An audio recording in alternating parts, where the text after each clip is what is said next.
The one commodity that is most valuable on this earth is time. Time to love, time to live. From the moment the human body is born, it begins dying. I can live with no responsibility whatsoever. The price I pay is that nothing matters.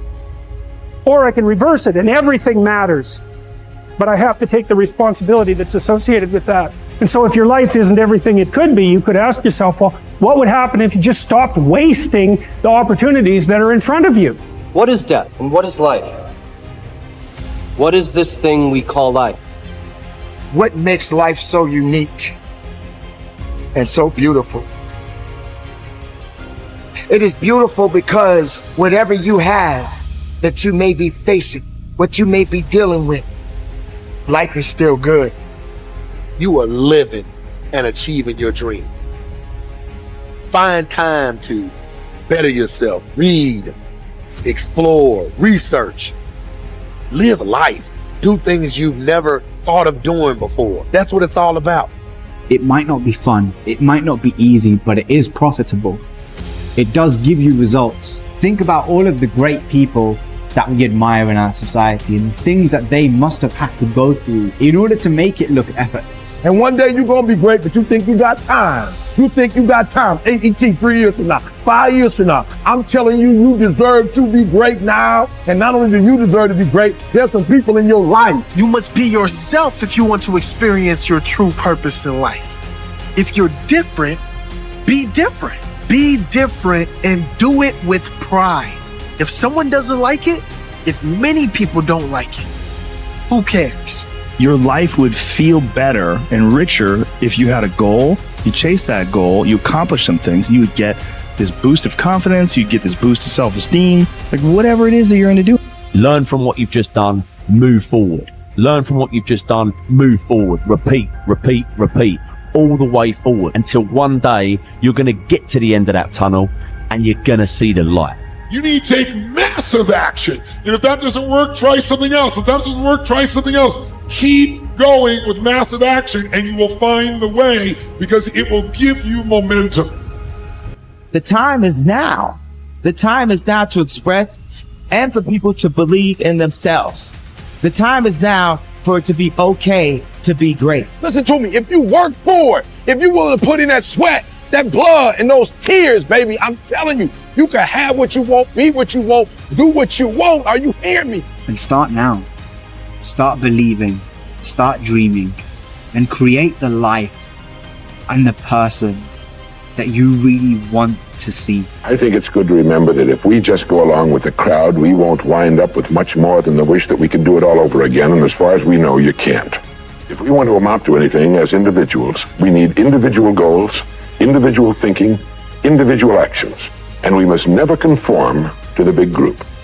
We must love them, we must help them, we must serve them, because our whole success will depend on our ability to do these things. But never lose our own individuality and our identity by permitting ourselves to become submerged in what has historically proved itself to be little more than a suffocating sea of indirection and purposelessness.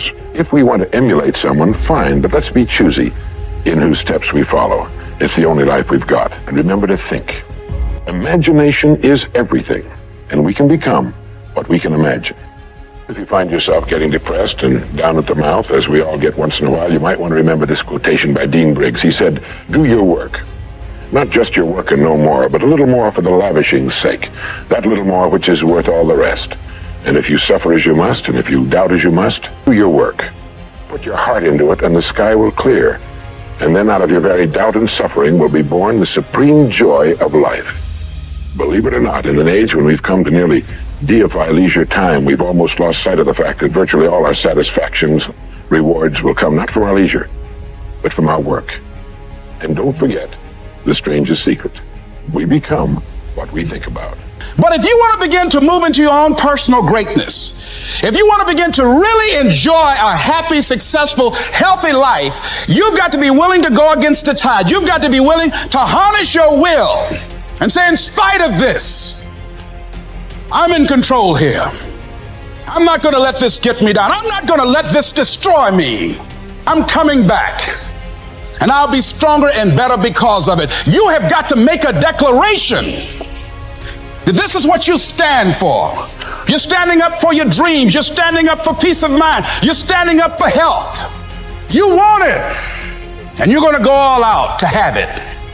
It's not going to be easy. When you want to change, it's not easy. If it were in fact easy, everybody would do it. But if you're serious, you'll go all out. So yes, I'm going to turn this situation around. I'm not going to sit back and moan and cry over what happened and what went wrong and who did what. I'm going to do something about this situation. The way to transform yourself is through your work. Now, I know this runs counter to our prevailing cultural prejudices. Work is too ugly, too boring, too vain. Self-transformation, we think, comes through a spiritual journey, therapy, a guru who tells us what to do, intense group experiences and social experiences, drugs. But most of these are ways of running away from ourselves and relieving our chronic boredom. They're not connected to process, and so any changes that occur don't last. Instead, through our work, we can actually connect to who we are instead of running away. And by entering that slow, organic process, we can actually change ourselves from the inside out in a way that's very real and very lasting. This process involves a journey of self-discovery that can be seen as quite spiritual, if you like. And in the end of this process, we contribute something unique and meaningful to our culture through our work, which is hardly ugly, boring, or vain. This intense focus on one goal is not easy, but it is all important. Orison Swett Marden wrote, "The giants of the race have been men and women of concentration, who have struck sledgehammer blows in one place until they have accomplished their purpose. The successful men and women of today are those of one over, mastering idea, one unwavering aim, men and women of single and intense purpose." Marden also said that every great man has become great. Every successful man has succeeded in proportion as he has confined his powers to one particular channel. Single-minded concentration in the direction of your dreams will intensify your desires and increase your emotional drive toward your goal. This intensity of concentration will activate the law of attraction and begin to attract people and opportunities into your life to help you to achieve your goal. The more you think about your goal, the more it will come to dominate and direct your life. The more you think about it, the more rapidly you will move toward it, and it will move toward you. Great men and women are those who absolutely believe that they are put on this earth to do something wonderful with their lives. They have a vision of something greater or better than their current circumstances. Personal greatness means having a sense of destiny and a conviction that your thoughts and your imagination are the only real limits to your possibilities. William James said, compared to what we ought to be, we are only half awake. We are making use of only a small part of our physical and mental resources. Stating the thing broadly, the human individual thus lives far within his limits. He possesses powers of various sorts which he habitually fails to use. Founder of Success magazine, Orison Swett Marden once said, "There are powers inside of you, which if you could discover and use, would make of you everything you ever dreamed or imagined you could become." In a 5-year study of leaders reported on in his book, Leaders, Warren Bennis discovered that each of them consciously avoided the comfort zone by continuously setting higher goals. They never allowed themselves to become complacent. They lived their lives fully extended, always striving to be and do more. To develop unshakable self-confidence, you need to see yourself and think of yourself as a leader, and to do what leaders do.